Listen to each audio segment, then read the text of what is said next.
Hey everybody, welcome to the show. Around the Nation right here, TYT Nation. Jeff Waldorf hosting here with you today. Got a good show for you guys today. I'm going to talk about a little bit about the State of the Union, although I'm going to take, I think, a different direction than everybody else.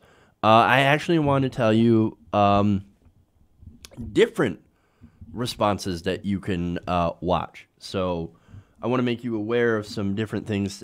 Instead of watching the establishment response, has some other ways or other places to go.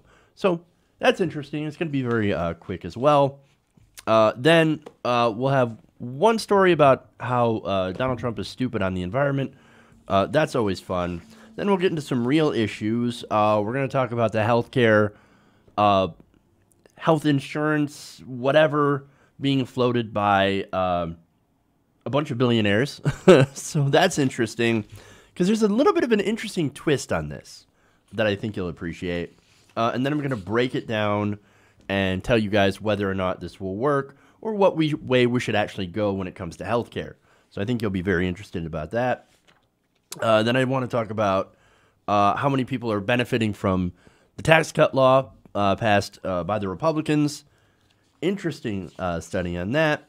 And then more economic pain for regular people. We'll get into that as well. We have an Oregon woman who froze to death in America over not paying her rent. So I'm going to explain that situation. It's absolutely heartbreaking. So this country, man, we got some serious, serious problems when elderly people can still basically freeze to death in a parking garage. It's really, really sad. And it just says a lot about our system.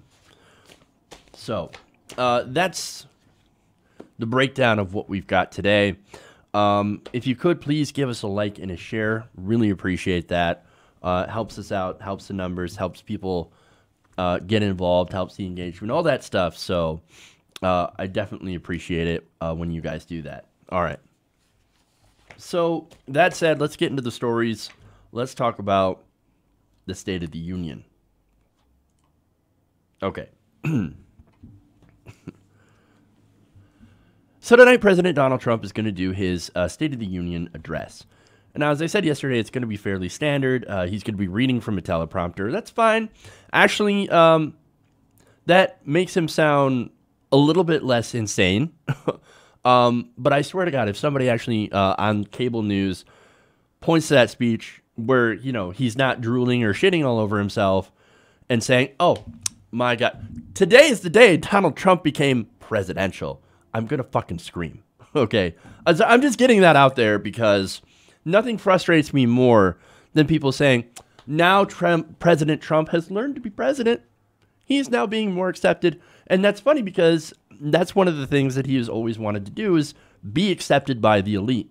And now that he's got the tax cuts for the millionaires, billionaires, and the corporations, now people are a little bit more accepting of Donald Trump, or at least people in the higher economic statuses, even though he's a complete blithering moron. But again, on his speech, he's probably going to talk about how the economy is so fantastic and how the workers, the workers are just making so much from these tax cuts, pointing out to the $1,000 bonuses, all that stuff, right? He's also going to probably crow about how we saved coal. That's going to be fun and interesting, especially considering the report where coal miner deaths are actually up. So, look, he's going to do all that. That's his standard thing, right? So, to give you, I guess I'm giving you that context so that I can show you the rebuttals. Now, of course, the official Democratic Party rebuttal is going to be it's going to be hosted by or presented by Joe Kennedy III. And to that I say, who? What? Oh, but you don't understand, Jeff. He's a Kennedy. And I thought this was America, where we don't believe in political dynasties, where we don't believe in anointed ones or king, right? So I don't care what your last name is. I actually care where you're at in the issues. Now, Joe Kennedy III is terrible on the issues.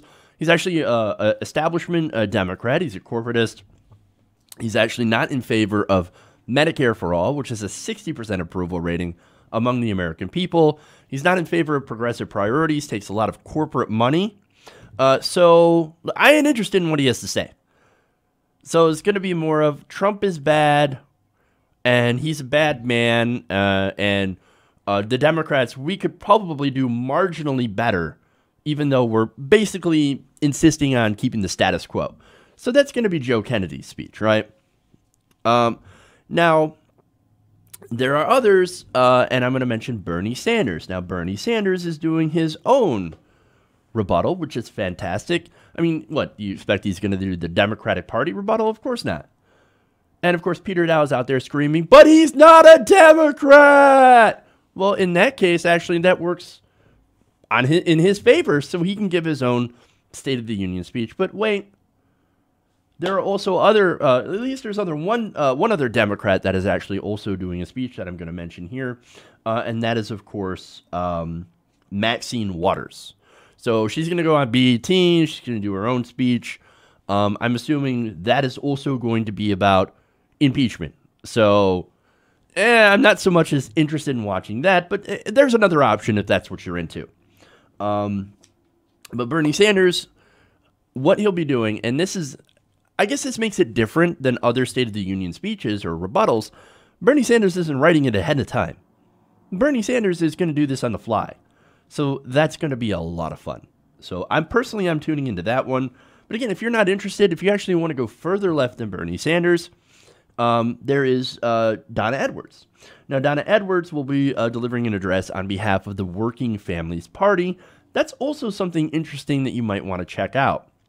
So I'm not sure how many of these are competing against each other, but we can assume that it will happen, of course, right after Donald Trump's State of the Union speech. So if you're interested in watching Trump fall all over himself, or maybe not fall all over himself and just read from a teleprompter, that's fine. But at least you'll be treated to something that's better than the boring establishment response.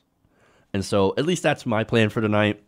I will probably sit through that speech, Donald Trump, and then and happily watch Bernie Sanders basically eviscerate his ass. So that's my plan for the night. But so hey, at least you know you've got options. Okay. Anyway, let's move on here. So let's talk about the ice caps. They're melting, and Donald Trump is still a fucking moron. All right. So we know that President Donald Trump is very skeptical of climate change.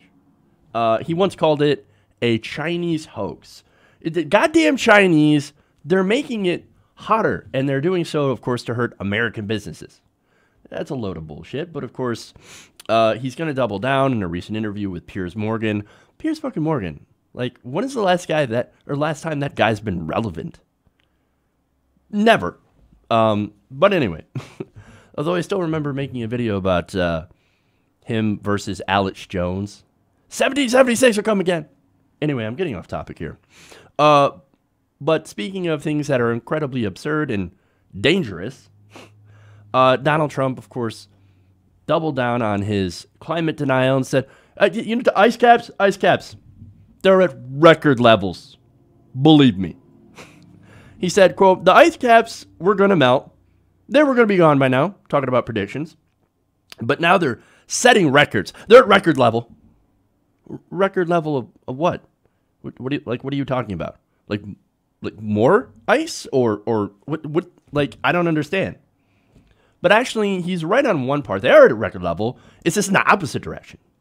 So now, if you ask the National Oceanic and Atmospheric Administration, also known as NOAA, hey, evangelicals, NOAA, right? Which, by the way, is part of our government. It's not part of the Chinese government. It's part of our government, the American government.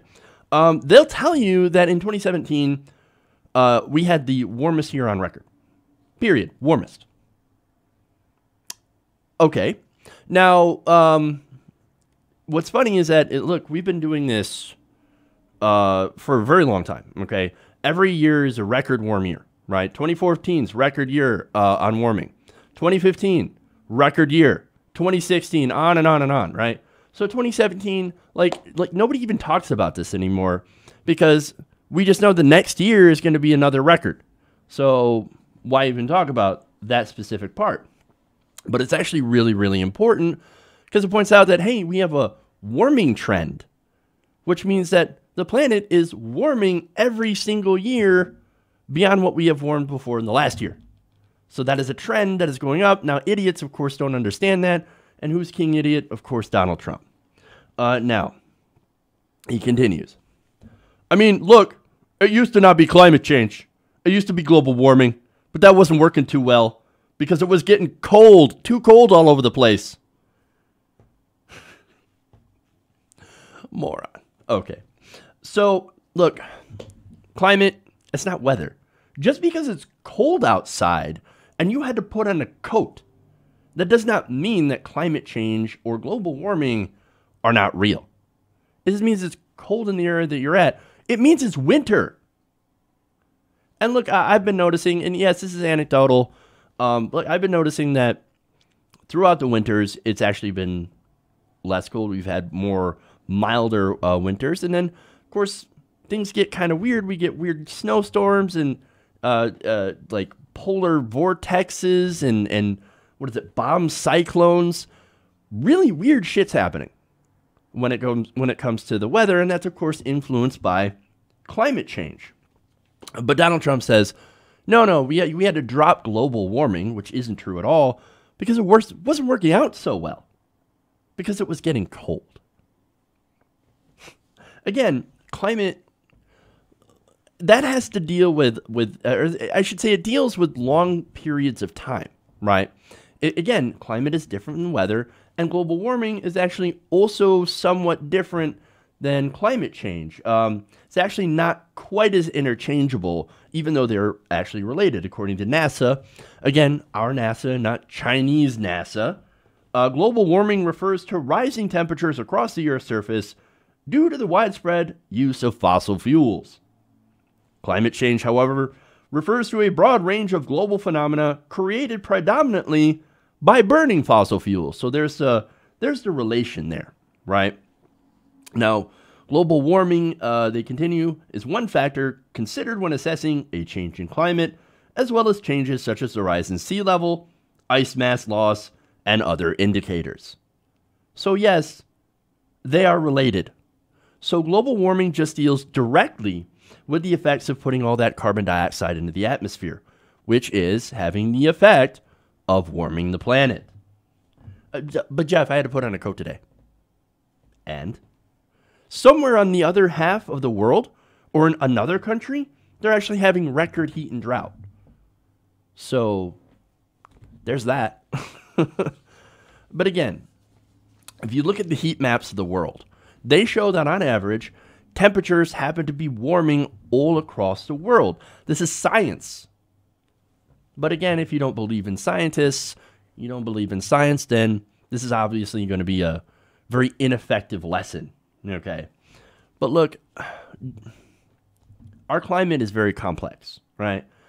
Our climate is complex and very fragile. Or in the words of Donald Trump, nobody thought weather would be so hard. But what we're doing to the climate by putting out all these fossil fuels into the air has having all sorts of effects, from fueling stronger storms, not creating storms. You can't just tie one specific weather event to climate change, but you can see the effects in stronger storms, more hurricanes, more droughts, and weird shit like bomb cyclones. Okay, all of that is climate change in action. We can see it. It is happening. It's not something that's going to happen in the future. It's happening now. Now, on to the stupid part. As if all that wasn't enough stupid from President Trump, he said the ice caps, are they at record levels? I mean, that's what he says, right? A NASA report last year found that the sea ice extent on both poles had reached the lowest levels since the data began to be recorded in 1979. Oops. Where's he getting his science from? Breitbart? Actually, that's probably the answer. But look, I've been told that all this, Arctic sea ice loss, that's all fake news, right? Well, what's more believable? That through our own actions as a society, we have disrupted a delicate climate, which leads to some climate, which leads to climate change, or changing more rapidly than we're actually, or that we can actually adapt to. Or, what's more plausible is that millions of scientists all over the world are conspiring with China to hurt the United States by pushing climate change all over the world, and that all the countries that are actually working together in the Paris Climate Agreement, for example, to reduce their emissions and switch over to alternative energies, they're all just going along with it because, fuck, I don't know.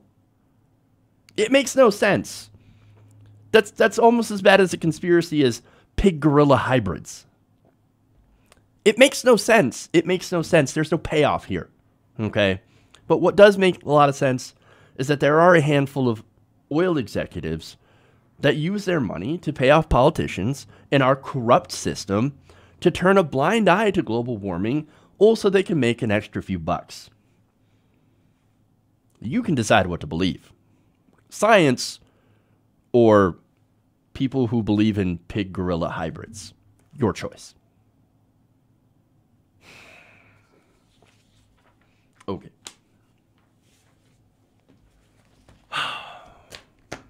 Man. I hate humanity. Moving on. So Amazon, Berkshire Hathaway, led of course by Warren Buffett, and JP Morgan, led by Jamie Dimon, are now teaming up on health insurance. Okay then. So according to an article in the New York Times, the three companies, which got together, of course, to do health insurance or something for their employees, provided few new details about the new entity, other than saying that it will initially focus on technology to provide simplified, high-quality healthcare for their employees and their families at a reasonable cost. Okay, so fascinating, but I don't see why it's going to impact a lot of people. Well, let's get into the story a little bit more. So right now it's for families and or employees and their families. Okay, or it will be, and again, we don't have a lot of details. But what makes this interesting, and I think is what's generating a lot of buzz, is what they're saying about the costs, how much it costs. They said the initiative, which is in its early planning stages, will be a long-term effort free from profit-making incentives and constraints. Oh, interesting. So, look, you got my interest, right? Now, of course, I'm going to explain why this is a potential game changer, and also while it will most likely fall flat and change nothing. So, game changer plus changing nothing. Okay. Let me explain. Now, back to the New York Times first. The partnership brings together three of the country's most influential companies to try and improve a system that other companies have tried and failed to change. Amazon, the largest online retailer in the world, which, by the way, pays their workers substandard wages, and their warehouses are, I'm kind of blanking out on the word here, but apparently they're very torturous to work into. Or work in. So, anyway, Berkshire Hathaway, of course, holding company led by Warren Buffett, and JP Morgan Chase, the largest bank in the United States by assets, and of course, one of the companies that is responsible for the 2008 financial crisis. Wonderful. So you got a great collection of people there. Bezos is actually, I think, one of the richest people in America now. Crazy. Anyway, now I'm going to go to a quote here from Ed Kaplan. Now, he negotiates health coverage on behalf of large employers as a national health practice leader for Segal Group. Now, he said, quote, "It could be big." Okay. He said those are three big players, and I think if they get into healthcare insurance or the healthcare coverage space, they're going to make a big impact. So, but the question is, what kind of impact are they going to have? Now, he said of the health insurance companies right now, quote, "There should be a way to avoid things like that, but they're not really innovating. He said they're talking a good game, but they're not really doing it. So they're talking about innovation and the lack of innovation in health insurance. But here's the thing. What incentive would a health insurance company have to innovate? All they're there is they're just a middleman, right? They take your money and then you get into an accident or whatever. First, they'll argue with you and make sure they can do everything they can to not pay you. And then eventually they will pay you. But mostly they're there just to make money off you. But they're saying, Berkshire Hathaway and Amazon and all that, they're saying, no, that's not what it's about. It's actually nonprofit. Fascinating. Now, before I get into more analysis, I actually have some more quotes. Bezos, Amazon's founder, said in a statement, quote, "The healthcare system is complex, and we enter into this challenge open-eyed about the degree of difficulty. Hard as it might be, reducing healthcare's burden on the economy while improving outcomes for employees and their families would be worth the effort. Success is going to require talented experts, a beginner's mind, and long-term orientation." So, yes, is healthcare complicated? Of course. To put it, or to say it, I guess, as the president put it, nobody knew healthcare would be so complicated. So, Buffett, he said, quote, "The ballooning costs of healthcare act as a hungry tapeworm on the American economy. Our group does not come to this problem with answers, but we also do not accept it as inevitable. Rather, we share the belief that putting our collective resources behind the country's best talent can, in time, check the rise in health costs while concurrently enhancing patient satisfaction and outcomes." So, okay. Again, there's a lot of language in there. Right-wingers are probably going to jump on collectively putting our resources. How dare you? That's socialism, right? I know they've got this big thing about Warren Buffett and all that stuff. But anyway, he's a billionaire. He's a capitalist. Not exactly who we need running healthcare, but anyway. Now, the announcement, interestingly enough, highlighted investor worry about Amazon disrupting the healthcare industry. Shares of United Health were down 5% in pre-market trading, while Anthem's were down 3.5%, erasing many gains the companies have made over the past 12 months. So why do I tell that to you? Well, that's because they're worried, right? Oh my God, Amazon has disrupted the vaunted marketplace. But they haven't really given any details, other than the fact that it's not going to be profit-centered. But that's enough to scare these health insurance companies. And look, I think that shows the broader success of the movement towards getting Medicare for all. So these health insurance companies, when they see, oh crap, something's going to actually impact our profit, let's get scared. We're going to get scared. We're going to get scared. Now, but this isn't that, okay? This isn't single payer. This isn't Medicare for all. This is, what this reminds me of is the Swiss model, right? So let me explain what the Swiss model is real quick. They have, I believe, what the stated goal of the Affordable Care Act was. Full private insurance that is universal, right? Now, they are mandated to get insurance by the government. But the difference in the Swiss model is that these companies, these insurance companies, are not for profit. So they're nonprofit entities, which is an interesting way to run health insurance. But also makes me ask, what the hell's the point?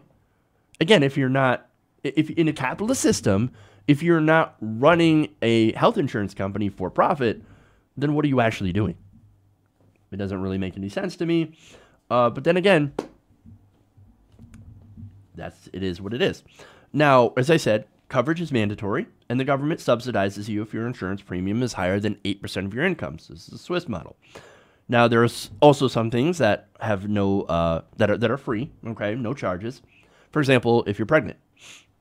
However, most things do have a deductible that can range from cheap to, obviously, a little bit more expensive, but far less expensive than the American system. And that's just a basic outline. There's actually a lot more to that system. But the point is, that is a model that is actually more effective than our current system. They pay less for premiums because these companies are not for profit. That said, that system, well, not the system really, but Berkshire Hathaway, JP Morgan, and Amazon getting together to do this, it's not going to completely change the system. It's not going to force employers to go or I'm sorry, not employers, but that's not going to force health insurance companies to go cheaper. Some might, but healthcare costs will continue to rise regardless because there is no way in our current system, in our current framework, that will lower those prices, that will keep prices low because companies, again, are not incentivized to bring prices down. They're incentivized to make more profit. For this to be effective, all insurance companies would also need to not be for profit, and there would have to be some sort of guarantee from the government to subsidize people who can't afford the premiums. That we don't necessarily have, and I don't expect to keep it that way under a Trump presidency. And besides, we have a better alternative already. Medicare. Why not just open it up? Look, Trump's a moron, but even he asks, why can't everybody just get Medicare? Look, the Bernie Sanders plan, and you should definitely read up on it because he explains all the stuff that it would do and actually how we pay for it. It would not only expand healthcare to everyone, but it would also improve Medicare. It would add dental and vision and all the stuff that's actually really important. And again, we can pay for it, right? Because here's the thing. We already spend so much on our healthcare system as is. We wouldn't be adding that much additional spending to it. If we replace what we have with Medicare, so we could eliminate Medicaid, eliminate private insurance, which means no more subsidies to insurance companies, and funnel that money into covering everybody under Medicare and also expanding what Medicare actually covers. Now, health insurance companies could still have a role. They could still provide supplementary plans, things that maybe are not covered under a Medicare system, and you'd have to work out the details on that. But nonetheless, if we open up Medicare, that saves us money in the long term because Medicare is much more cost efficient. It actually has a less overhead than private insurance. So not only that, but the government will then have leverage through Medicare to negotiate with hospitals and drug manufacturers in order to lower prices. That's actual cost controls. Well, this, again, is explained on Bernie Sanders' website and was talked about at length during Bernie Sanders' Medicare town hall. So, yeah, instead of having the three biggest companies get together to try and do this weird Swiss but not Swiss model of health insurance for their employees and their families, instead of doing something like that,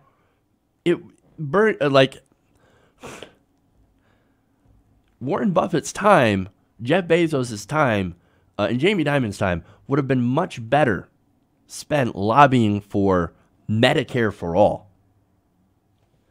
Let's actually expand what already works.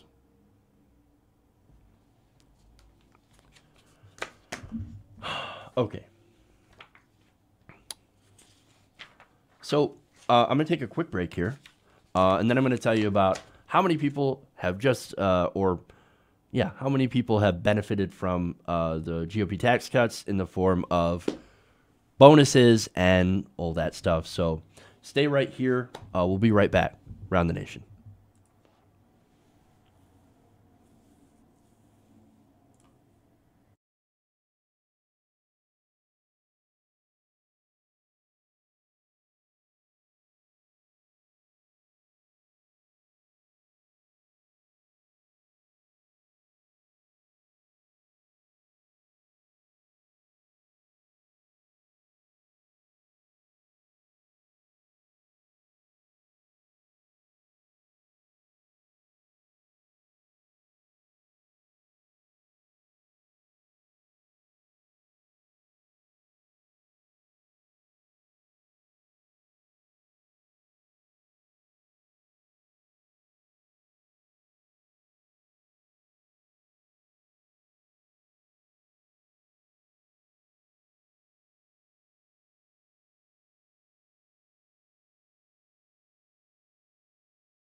Welcome back around the nation, right here, TWT Nation. Jeff Waldorf here with you. If you haven't already, please give us a like and a share, both on YouTube and on Facebook, where we stream live 5 days a week. So, also, if you haven't already, please subscribe. I've been getting a lot of messages from people on Twitter who haven't seen some of the videos that I've covered on previous days and episodes. So that makes me think like, hey, man, if you haven't subscribed already, do so and you'll get notifications. And if you are subscribed, sometimes YouTube has a way of not pushing out notifications for new videos. So just make sure, check back. We put up videos, new clips, 5 days a week. So it's usually about 5 to 6, sometimes 7, 8 videos per day. So check those out. All right. Let's go to the next story. Change that, and here we go.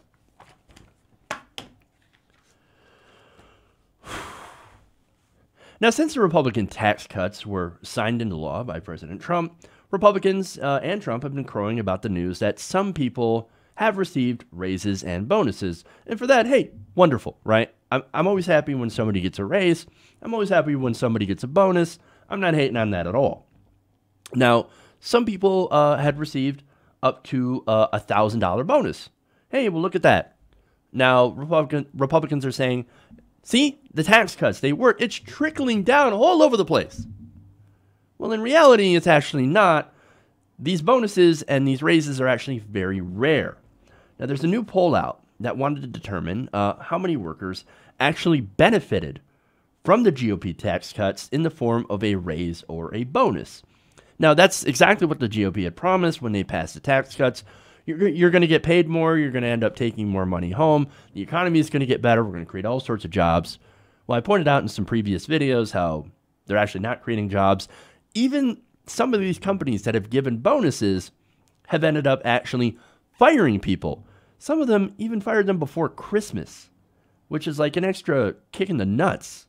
So, I mean, and they did these bonuses and stuff to hide the fact that they were laying people off. It's a really kind of dirty move. But these companies never had the intention of actually hiring more people or paying their workers more. All they were going to do is doing stock buybacks. Carrier did stock buybacks, I think somewhere around $900 million. Walmart did stock buybacks while also shuttering Sam's Club stores all over the country, leaving thousands of people without jobs, on and on and on, right? So, again, their promises turned out to be full of basically nothing. Now, back to the poll here. Now, and these results are not going to surprise you. How many people have actually gotten bonuses and things like that from and pay raises from these tax cuts? Only about 2% of American adults reported receiving a bonus, a bump in pay, or another perk due to the Republican tax overhaul. 2%. That's even lower than I would have thought. I mean, it's not 5%, it's not 10%, which is still incredibly low, but 2%. Hey, mission accomplished. That's what Republicans say, right? Hey, all it cost us is $1.5 trillion in tax cuts for the richest corporations on earth. Hey, you know what? I have an idea. Maybe if we give them $6 trillion in tax cuts, then we might get another 4% that might trickle down. Or, hey, maybe we could stop doing the same thing we've always done, trickle-down economics, and actually mandate, I don't know, a living fucking wage. That would be nice. We could also tax the rich. Instead of giving them tax cuts, we could do the opposite. Tax them a little bit more, which is actually also incredibly popular with most Americans. And we could use that money to actually pay for things. Now, let me show you how popular tax increases for the rich are. A Reuters Ipsos poll conducted in September of last year, from the 29th to October 5th, found that 53% of adults strongly agree that the wealthiest Americans should pay higher tax rates. This is not the majority of people saying, no, I think the rich should get more tax cuts. No, these are people saying increases. Hey, let's tax the rich more. But it gets even better, right? Now, an additional 23% somewhat agree that the wealthiest should pay higher tax rates. So that's an overwhelming majority of Americans that are like, yes, tax the rich. They've got more money. Therefore, they're more equipped to pay taxes. Why are we paying more taxes? Now, in the system that we have right now, since the rich don't pay their fair share of taxes, guess where that comes out of? It comes out of your pocket. Payroll taxes are now a much larger share of the economy, or I should say of the government's income, than taxes on the rich. So, and of course, payroll taxes are regressive, which means it impacts the poor and the middle class far more because poor and middle class people actually get paychecks. So, and that's where that money comes from. Whereas a lot of the wealthy people get stock options as well as capital gains and dividends and things like that, which are taxed at a lower rate than regular people's taxes. So, and then, of course, the tax cuts from the Trump tax cuts, of course, brought all sorts of exemptions for pass-through corporations and things like that. So they get even more of a boost, even more of a bump. So now the newer poll on the tax cuts also found that 27% of respondents say they believe this legislation will increase the amount they pay in taxes, while 24% said they think they will pay less in taxes, and 23% did not anticipate their tax payment will be altered. So more people think, yes, we're gonna pay more taxes onto this, while the rich pay less. Now, why did they say that? Well, one of the provisions in this tax cut bill was the fact that middle-class tax cuts will sunset, which means they are temporary, they are not permanent. You know what tax cuts are permanent? For the corporations, which got a permanent decrease down to 21%, from 35 to 21%. And this tax plan also raises taxes for people living in, or effectively raises taxes for people living in places like New York and California, because of the fact that you can no longer deduct state and local taxes up to a certain amount. So that is a tax increase on people on the major population centers of America. So now, here, this is the part that scares Republicans, right? A third of respondents polled said the new legislation actually made them more likely to cast their vote for a Democrat, while only a quarter of those surveyed said the same thing for a Republican. So, like, consider that, right? So, we're heading into a contentious midterm in 2018. And here you have the effect of the Trump tax cuts having a third of respondents to different polls saying, I'm actually more likely to vote for the opponent because at least my opponent won't cut taxes for the rich. This is why the Koch brothers are actually going to spend about $400 million on midterm elections. Now, some of that money is going to go towards propaganda aimed at selling these tax cuts to middle-class people. Hey, it turns out cutting taxes for me by billions of dollars is good for you. Okay, well, how? It'll trickle down. I mean, look at all the jobs that are created, and look at all the bonuses and all that stuff. Yeah, the bonuses go to 2% of people. Look, all their arguments can be defeated if you actually know the facts. If you actually know that the tax cuts for the rich don't generally actually create more jobs. What creates jobs is demand. You actually have to have demand for goods and services, and people with the money to go out and buy those goods and services to be able to actually have an economy that grows. One that is consumer-based, based on consumer spending, which is what we're in. The problem is that the economy won't grow because all the wealth seems to be concentrated at the top 1% specifically. So what we should do is, instead of cutting taxes for corporations, we should actually be raising corporate taxes and using that money to actually help regular people. Now, for one, and this isn't related to actually using tax money, but we should have a living wage. Raise the wage. These companies are not going to pay for more, or I should say they're not going to do higher wages because we ask them nicely. No, they're only going to do so if we actually have congressional action that raises the minimum wage to a living wage, $15 an hour. Now, we also need to put people back to work with an infrastructure project.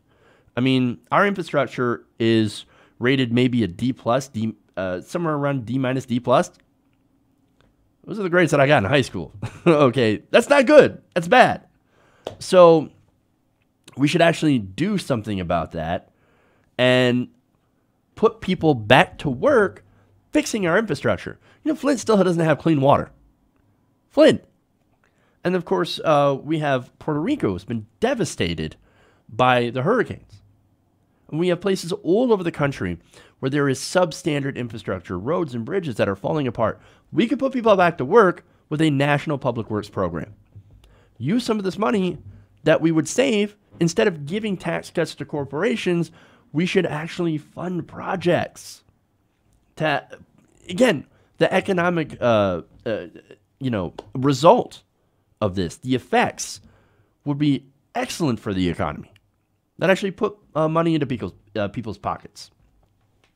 Not only that, but we should invest in renewable energy and also expand Medicare. That's what we should be doing. Instead of doing more tax cuts for the rich, which sadly the Democrats have also fallen into that trap. These corporate Democrats, neoliberals, they're all into cutting corporate taxes as well and deregulating industry, and that's not the direction that we need to go. We need to go in a progressive direction if we want to actually help regular people. Okay. I've got more about how regular people are doing, and it's not good.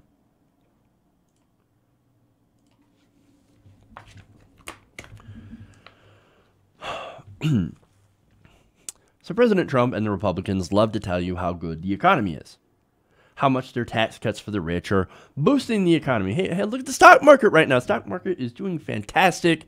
Look at all the gains. That's what they'll point to. That's what they'll tell you.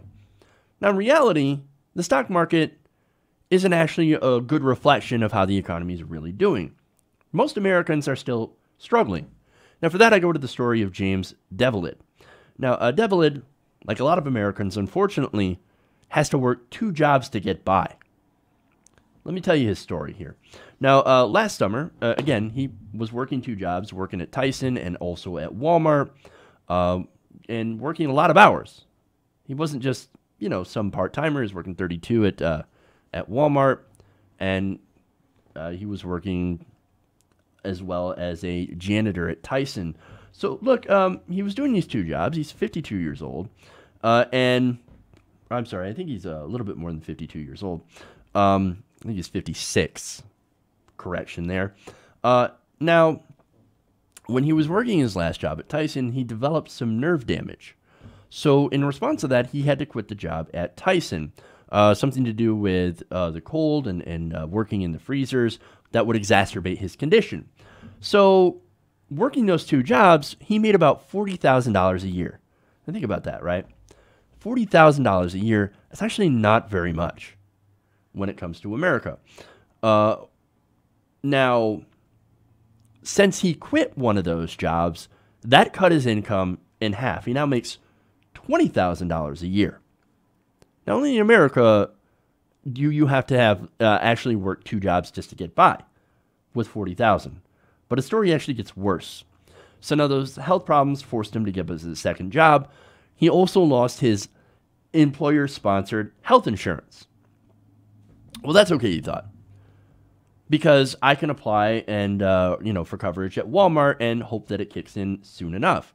And once that kicks in, I'll be set, right, if something happens. Except that in between the time that he had quit that first job and applied for the health insurance benefits and waited for them to actually start, he ended up having a massive heart attack. Now, 2 surgeries later, his medical bills are now out of control. And he's left, he's left trying to figure out how the hell he's going to pay off these bills, right? Now, I don't think I have to tell you that a lot of Americans are facing a similar kind of situation or have faced similar situations. Right now, the unfortunate truth is one unexpected turn of events can financially ruin you. So now Bankrate, they decided to publish a report on this, right? They wanted to get some official numbers, right? And again, I don't think this is going to shock you, but they found that just 39% of Americans would be able to afford to pay an unexpected bill. Now, this is a bill of $1,000. So just over a third of Americans would be able to tackle a $1,000 bill. Now, Devilid, he has racked up at least $8,000 in debt for now. So he's actually got a worse time. Again, he can't afford to pay that bill because of this unexpected expense, right? Now, it gets worse. Most of those other respondents to this poll who don't have any savings said that they would have no choice but to go into debt by paying with a credit card, borrowing from family and friends, or getting a loan. So understand, like, this is America, right? This is the only country where medical debt can bankrupt you. In no other industrialized country do we have this problem. This is only an American problem. Why? It's because we don't have a single-payer healthcare system. We can actually fix this by expanding Medicare to everybody now. Now, here's more information. It's from the Huffington Post. Struggling Americans may actually feel or may actually be able to afford far less than the bank rate report suggests. According to a Federal Reserve report released last year, 44% of adults wouldn't be able to afford an unexpected $400 emergency expense. They'd either borrow the money or sell something to cover the bill. That figure is on the decline, though. It has dropped from 50% since 2013. So, while it is getting better, it is not getting better fast enough. That is a problem. And I think most of you will not be surprised because some of you have probably been in this situation or have known someone in this situation or might even be still going through this situation, which is why the advice from Bankrate is probably going to make your blood boil. Greg McBride, Bankrate's chief financial officer, recommends that everyone set aside some funds each month in a savings account with the goal of having enough to cover 3 to 6 months worth of expenses. You see, you guys just have to save more. You just have to be responsible with your money. Stop buying your coffees, your overpriced coffee, and your avocado toast. And you could also have savings, just in case you have a heart attack in between jobs and insurance where you only make $20,000 a year and then rack up thousands, sometimes tens of thousands of dollars in health coverage costs. Basically, hey, look, that's not the problem here. The problem isn't people being irresponsible with their money. It's the fact that people, number one, don't get paid enough. And number two, things are so incredibly expensive. And here's the other thing. How can you save money that you don't actually have? And look, I've lived this before. And there's nothing more frustrating than somebody telling you to save money that you can't possibly get, right? When you pay most of your income on just survival, obviously rent, bills and things like that, food, some people have nothing left. And yes, these are the same people who end up working to low-wage jobs. These people can't afford to go to school, and they can't afford to rack up all this student loan debt. Or some people actually do have this student loan debt, and that's one of the major drains on their income. So, but see, here's the thing. The people that always tell you that you need to save more, they're the people that usually have money. Now, this guy, Devalid, had to work 2 jobs until he was unable to. Again, he's somebody who's somewhere around 10 years or so close to retirement. And then one thing happened, and there goes his finances. There went his savings. He had $5,000 worth of savings, by the way, and that also got destroyed. They had to also sell one of their cars. So, look, even they had money saved up, and this unexpected accident happened, or this unexpected heart attack, health emergency, whatever, and they're wiped out. Absolutely wiped out. And yet, there are people that want to tell you, no, America, the economy is doing fantastic. Again, look at the stock market. Well, the stock market is not the economy. It's only a measure of the economy. And that's the measure of how well rich people are doing. Well, look, That's not regular people. Okay, that's not regular working Americans. We're not affected by the stock market at all. I mean, look, there are some people that have 401ks through their employer, and they are affected, but a lot of people also don't have retirement plans through their work. These are the people that I'm talking about, the working poor. So, yes, while the economy is great for some people on Wall Street and some people in the middle class, for a majority of people, it sucks. And that's why, of course, people despise the status quo, because that is the same status quo that is absolutely crushing them. And by the way, again, I have to remind you, we just gave the wealthy $1.5 trillion in tax cuts while people are suffering, while people can't afford to pay their bills. The rich took that money, they put it in their pocket, while you worked 2 jobs just to get by. And this isn't just a problem created by Republicans. No, this is an effect of neoliberal free market economics. We're the only country without universal health care. Is it really a surprise that so many Americans go bankrupt because of simple medical emergencies? This is unheard of in other places. Wages, they're also stagnant. They've been stagnant since the 1980s. This is through Democratic administrations, Barack Obama, Bill Clinton, and through Republican administrations as well. George W. Bush, all that. And of course, George Bush. So, look, this is a situation where the corruption in our government affects policy. Again, Bill Clinton brought the Democrats from being more left-leaning to being the centrist, being pro-business Democrats, right? What we call the corporate Democrats. These are the people that said, oh, you know what? Free trade is awesome. Tax cuts are great for businesses, and we should deregulate more.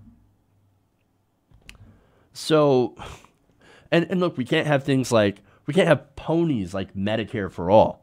No, we can't do that. We have to keep our healthcare privatized because our donors have to make a profit.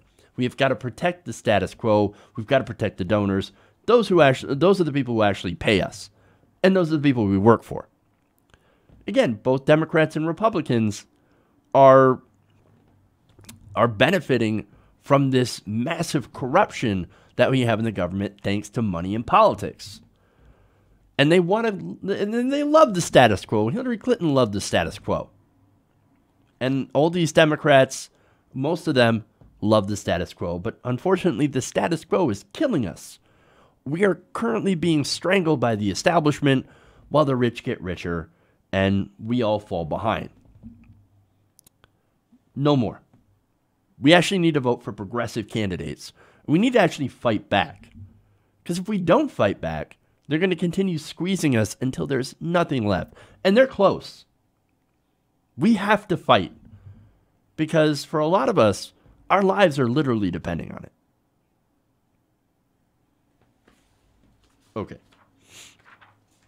One more. And this, again, this is a story that's going to enrage you as well.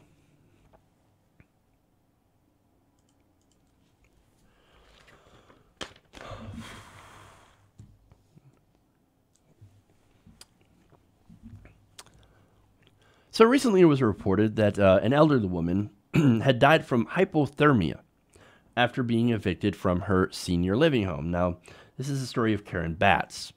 Now, Karen Batts is a 52-year-old woman that had died in the Smart Park parking garage in Portland because she failed to pay her rent. Now, according to the police report, they were called to that place, that parking garage, after there were reports that there was a woman that was removing her clothes. Now, that's odd, right? You might be thinking, wait, if she's freezing, it's cold outside, why would she be doing that? Is there something wrong with her? Well, apparently nerve damage, and this is something that I didn't know, can cause people to feel very, very hot, almost like they're on fire, okay? And again, that's something that I had no idea because I've never froze to death. So the more you know. Now, this woman, Batts, had been living at the building for seniors and people with disabilities, managed by something called Cascade Management and Northwest Housing Alternatives. Now, it turns out that she was evicted back in October over delinquent rent of, get this, $338. So that's how much she had to pay. Now, this is for people who are disadvantaged, right? Now, she didn't pay the rent. They sued. And of course, when some people are sued and they don't show up to court, obviously the judgment is granted to the company. Okay. Now, you might be asking, why didn't she show up? I mean, there are some places that will let you be able to negotiate and figure out how to pay your own way without maybe getting evicted, right? Or you can work some sort of deal out. Well, this is where it gets sadder. The executive director of one of the two companies which manages the building, Martha McLennan of Northwest Housing Alternatives, told a reporter for local KATU TV News that Batts had been a tenant since 2007 and had undergone a change as of late. Now, McLennan said that there was a variety of lease violations that were either damage of property or late payments, and also incidents against staff and other tenants. According to the Oregonian, Batts had long struggled to maintain a permanent residence, moved frequently, and had been also evicted in 1996 from another affordable housing building. So here's what that sounds like to me. Now, again, some people might look at that and go, well, she's obviously got some major problems getting along with people and staying in the same place. But this tells me, no, mental illness. And think about it, right? I mean, I'm not a doctor. I don't pretend to be a doctor. I'm not like Fox News' medical aid team or anything like that. But there are people out there with undiagnosed mental illness that have lots of trouble navigating life. Now, that includes things like paying bills, getting along with certain, people or people in general, not being able to hold down jobs and things like that. So, yes, there are people that have been through that have undiagnosed mental illness, whether it be depression, anxiety, bipolar disorder, things like that, can cause major, major problems. Now, instead of having a system in place to, find this out, treat these people, take care of them, get them on some proper medication, what happens in America? Well, they end up getting kicked in the street, or they end up filling our prisons. Well, that's another problem. And in cases like this, some of them end up dying due to exposure in the cold winter. So it's very, very sad. It's actually incredibly heartbreaking because here we live in the richest country in the world, the richest society, but we choose not to take care of people what I think, suffer from obvious mental illness. So we don't have health care for everyone. And that's one of the major problems. I think that's one of the factors. And look, she was 52, right? She didn't have Medicare, right? You have to be 65 to get on Medicare. Well, maybe if she had access to some form of health care, well, you might think, well, what about Medicaid, right? Did she have Medicaid? Well, think about it. Again, if you're mentally ill and you're on your own, you don't have anyone to speak for you, you don't have a family member or a guardian that's able to take care of you, well, then how can you be expected to fill out your own paperwork and get qualified, go through screening, do all your income verification forms, and all that stuff that comes along with signing up for some of these programs? How can you do that if you have certain mental illnesses? Again, some people have very, very difficult times doing normal things. So, again, instead of all that, we should all have health care. I mean, imagine a world if we all had health care. I mean, look, you don't even have to imagine it, right? There are places that actually do it. And in those places, guess what? Random people don't freeze to death in parking garages. People don't go bankrupt from having healthcare emergencies. Finland, Denmark, Sweden, those are some of the happiest countries in the world. And guess what? They actually have universal healthcare that is single payer. They have healthcare for everybody, and it gets paid for through their taxes. Oh my God, Jeff! No, they get paid. They get taxed more. Aren't you taking away their freedom? And I love this. I saw this argument earlier. I think it was Ben. No, it wasn't Ben Shapiro. I forget his name. Right? Charlie Kirk. There it is. He's like, I don't want the government to force me to have health care. Are you fucking serious? I would love the government to force me to have health care. I actually love having health care. Everybody wants health care. You would think. But in America, we don't, and we pay the price, whether it be socially, through people, again, dying, freezing to death, because, for one, they can't afford their rent, they can't get mental health care and that they need and things like that. But for two, we actually pay a lot more than every other country that has single-payer health care. We pay twice as much money in health insurance premiums per capita than the UK. This is an insane system that we have. And that's, of course, why so many people aren't able to get the mental health care that they need. And yes, I am convinced that this is a mental health care issue, just from what it seems. And I know I'm taking a big leap when I say that. But here's another thing, right? You're going to kick people out for $300? People with nowhere else to go? Again, we don't care about fellow human beings anymore. All we care about is, as a society, is money, is wealth. But again, there are places that actually do care about their people. And it's not a fantasy to think that there is a place where 52-year-old women with mental illness or possible mental illness don't have to die alone in the street. And maybe we could actually bring that here. Okay.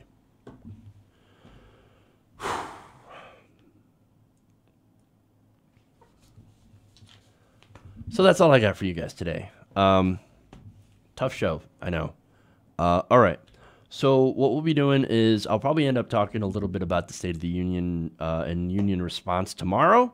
So tune in for that, 3 p.m. Eastern, right here to ATN Nation if you haven't already. Please subscribe to the channel. And also, if you want to help us remain independent and corporate sponsored free, you can go to our Patreon page, patreon.com/TYT Nation. That helps out the show immensely if you sign up to be a patron. And also, I'm looking at doing maybe some extra segments that are patron only. So we'll see how that turns out. I will take it by request. So, all right. That's it. Everybody, thank you so much for tuning in. Love you guys, and we'll see you all tomorrow. Oh, and remember, change begins with you. Good night, TYT Nation. We'll see you all tomorrow.